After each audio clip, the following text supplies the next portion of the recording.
Why are we seeing a pattern of running influencers online getting injured? In today's video, I'm going to give you my take and the key ingredient I think is leading to all of these injuries. But first, if you're new here, hi, I'm Lily. I'm an online coach and a digital nomad traveling the world, and honestly just a normal person trying to improve their Hyrox time. So make sure you hit subscribe if that sounds a bit like you.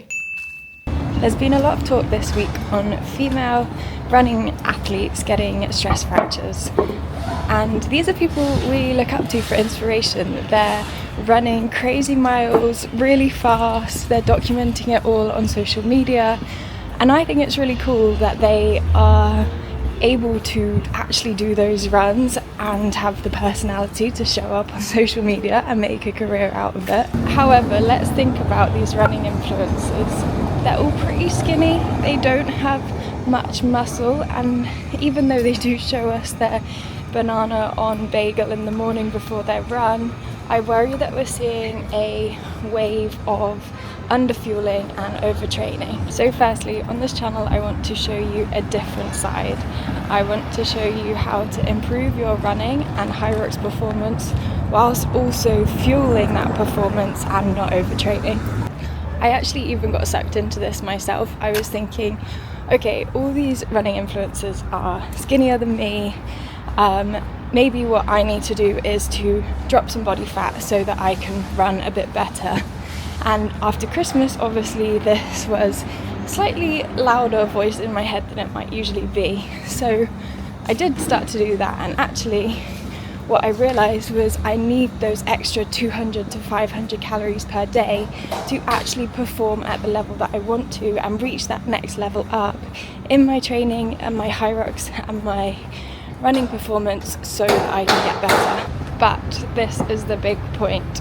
Strength training, or lack of, plays such a huge role in why these people are getting stress fractures. We see so much of them running and not enough time of them in the gym, and they almost like laugh it off, like, oh whoops, I forgot to go to the gym for the last month even though I've been running 100 kilometers a week. And whilst I'm not training for marathons or running the insane distances and speed that they are, I want to show you that you can still improve your running and train for Hyrox and strength train, and they all go hand in hand whilst not underfueling and overtraining, so that you can see another side and so that you don't get injured by following what they're doing, and hopefully I can give you a different perspective instead.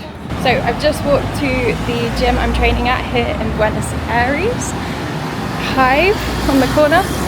I am here for 2 months and I'm about halfway through that, so just about a month left, and today we've got a lower body session specific for running and Hyrox, so let's go and jump into that. I thought rather than just showing you my workout, I might as well explain what I'm doing and how it relates to running and Hyrox. So here I am warming up my core and I'm getting it prepped for the session so that it's switched on and able to aid in my session. Here I'm struggling to get my 30 kg dumbbell onto my hips, but then doing single leg glute bridges. These are a fundamental in my training because I really need to get my glutes stronger. This is also key for running and Hyrox because you're working unilaterally. So that means your legs at different times. With the heavy sled pushes here, I am working my strength, not my aerobic system for sled push. So I'm breaking for 90 seconds in between lengths to make sure that I am working on strength rather than aerobic capacity with the sled pushes. Then we come on to my paused front squats. Here I am working on the isometric hold at the bottom so that I'm working the strength in that isometric position rather than just the concentric and the eccentric, which means the going down and the going up of the squats. Super important part and something that a lot of people miss. Then we come on to the worst/best superset in the world, Bulgarian split squats with B-stance RDLs, which you'll see in a minute. These are just a killer. And again, they're going to be helping my glute strength as well as, to be honest, the whole leg. And they're another single leg movement. So if you think about running, that's multiple single leg movements over and over again. So we want to train the strength in that position. Actually, watching this video back, I probably should have put the bench down a few more holes so that I'm getting a deeper angle of that front leg. And then you'll see in a moment me come onto B stance, RDLs, and I tried them with a kettlebell today, and I stood on the plate, as you'll see, because I thought it might mean I could get a little bit more depth with them. However, because you need to keep the weight super close to your leg, I realized that actually just isn't going to work at all. So I decided to move that plate to the side and crack on as I usually would with these. And I was still feeling it in my hamstrings. So I was definitely still getting the depth I needed to for this exercise. This is the heaviest I think I've done either of these exercises at as well, which you can tell from my waddle over to the camera and how spicy these got. Finally, we've got our last superset, and do not underestimate these body weight holds. These are working my hamstrings, and again in that isolation position where I'm not actually moving at all. They are so good, honestly. Add them into your sessions. And then finally we're finishing off on weighted calf raises. Super important for runners, and a fundamental that should be in all of your strength program if you're running or doing Hyrox at least once or twice per week.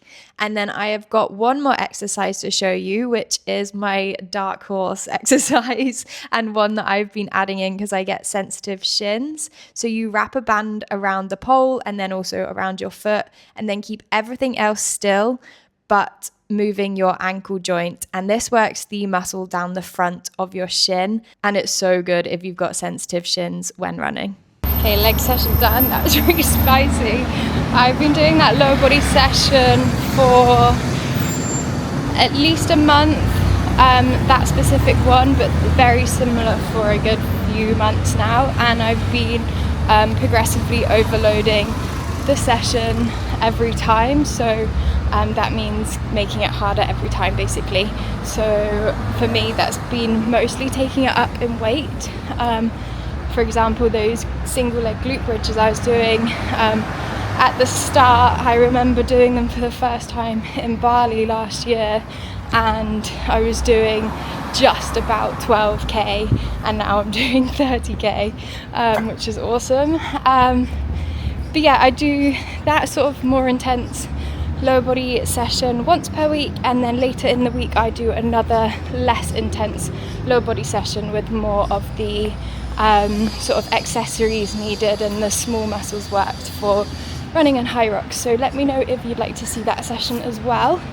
But yeah, that concludes my first vlog back in the flow of YouTube and this sort of new season of it as well. So if you have enjoyed the vlog so far, give me a little like and a subscribe, that would be amazing, and I will catch you in the next one.